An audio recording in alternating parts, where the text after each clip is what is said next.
ठीक है। प्लानिंग ने हमें क्या हेल्प किया? प्लानिंग ने हमें हेल्प किया कि analysing the future, anticipating the future and dealing with uncertain events. Planning will not eliminate the changes, planning changes को एलिमिनेट नहीं कर सकती, प्लानिंग रिस्क को एलिमिनेट नहीं कर सकती। It can only help the managers to deal with them.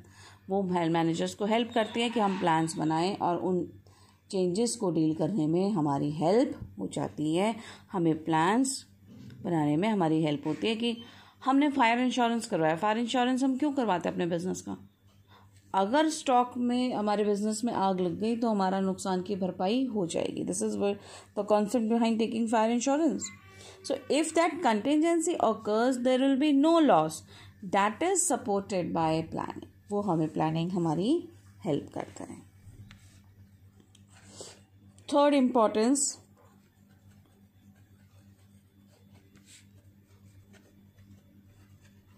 planning reduces overlapping and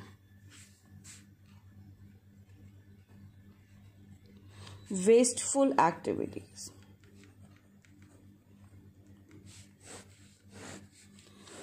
planning क्या करती है? हमें हेल्प करती है in reducing overlapping and wasteful activities का मतलब वो एक्टिविटीज़ जिनका कोई आउटपुट नहीं है, जो आप सेकंड चैप्टर में कहते हो ना अनप्रोडक्टिव एक्टिविटीज़, उनको रिड्यूस करती है। Overlapping activities, duplication of work. हर एम्प्लॉय एक ही जब काम करता है उसको हम कहते हैं डुप्लीकेशन ऑफ वर्क। तो प्लानिंग हमें हेल्प करती है कि हम डुप्लीकेशन एंड ओवरलैपिंग को अवॉइड करें। कैसे अवॉइड करें? Planning establishes coordination. प्लानिंग हमें किस में हेल्प करती है? कोऑर्डिनेशन में हेल्प करती है। ठीक है। हम प्लानिंग से हमने क्या किया? We coordinate with each other. हम जब प्लान बनाते हैं तो हम सारी एक्टिविटीज़ को कोऑर्डिनेट करते हैं। सारे एम्प्लॉयज़ आपस में मिलजुल के काम करते हैं।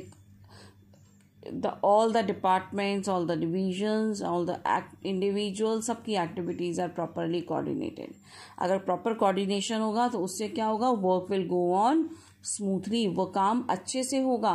There will be clarity in thoughts. हमें पता है कि हमें क्या काम करना है, कैसे करना है, and the work will go on smoothly. There will be no confusion.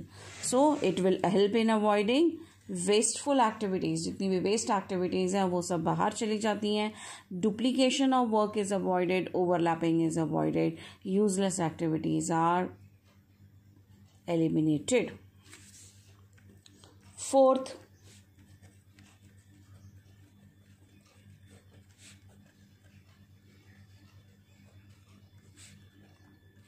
planning promotes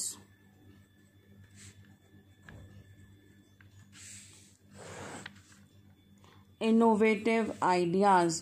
तो प्लानिंग हमें किस में हेल्प करती है? Innovative ideas. इनोवेटिव इज नए, creatively, it is concern with creativity. तो प्लानिंग हमें किस में हेल्प करती है? To promote innovative ideas, to promote creativity in the organization. हम जब भी प्लान बनाते हैं तो हमारे हर महीने, हर साल जब भी हमारा एक प्लान ख़त्म हो जाता है, हमारे टारगेट्स अचीव हो जाते हैं, हम अगले प्लान टाइम के लिए फिर से प्लान बनाते हैं। तो हमें उसके लिए क्या चाहिए? न्यू आइडियाज़ चाहिए। और जब वो न्यू आइडियाज़ आते हैं, न्यू सजेशंस आते हैं, takes the shape of good suggestions, takes the shapes of plans. हमने क्या किया? हम जब ऑल्टरनेट्स ढूंढ रहे हैं, इवैल्यूएट कर रहे हैं, ऑल्टरनेट्स ढूंढने का मतलब सजेशंस, हमारी क्रिएटिविटी। तो प्लानिंग क्या इन्वॉल्व करती है? Creativity, new ideas. तो प्लानिंग क्या है? प्लानिंग हमें हेल्प कर रहे हैं कि हम अपने मैनेजर्स को क्रिएटिव बनाएं, इनोवेटिव बनाएं। वो और कुछ नया करने की कोशिश करते हैं, नए तरीके, नए ऑल्टरनेट्स ढूंढने की कोशिश करते रहते हैं। अब जब वो नए ऑल्टरनेट्स ढूंढ रहे हैं तो it is enhancing their creativity, it is enhancing their initiative. हम उनको इनिशिएटिव दे रहे हैं, हम उनको एक अपॉर्चुनिटी दे रहे हैं कि वो न्यू आइडियाज़ निकालें, वो अपनी क्रिएटिविटी को अप्लाई करें और इनोवेटिव आइडियाज़ को ऑर्गेनाइजेशन में अप्लाई करें, so that those ideas can take shape of plans. So planning helps in promoting innovative ideas, planning helps in promoting the creativity in the organization.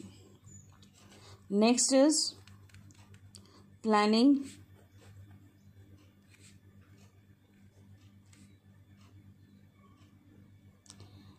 facilitates decision making.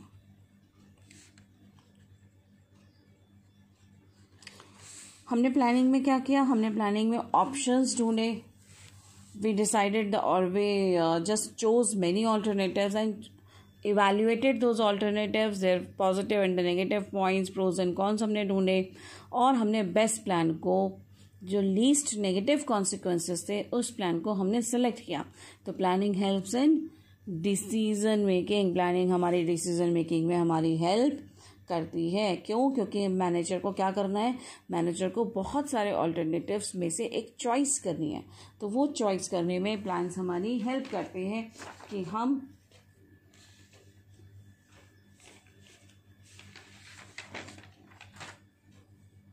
क्योंकि उन alternatives को analyse करें, anticipate करें, predict करें future को और rationally decisions लें.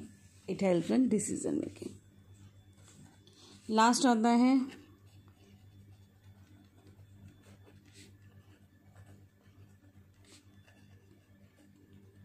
Planning establishes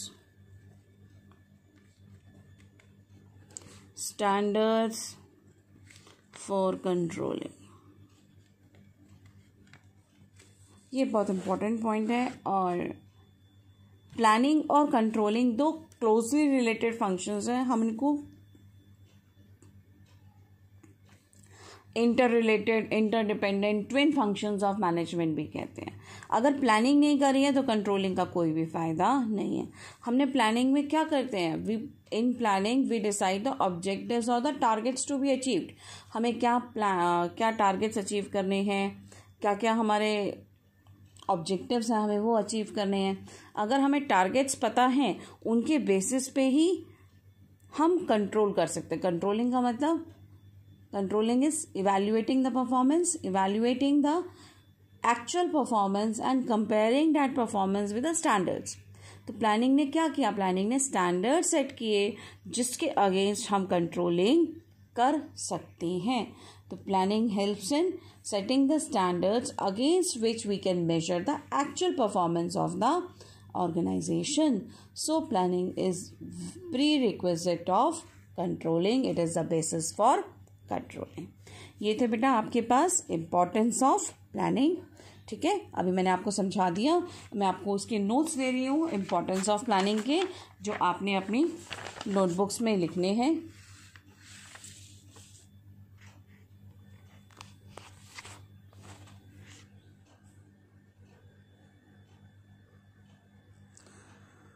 Planning provides direction. First point.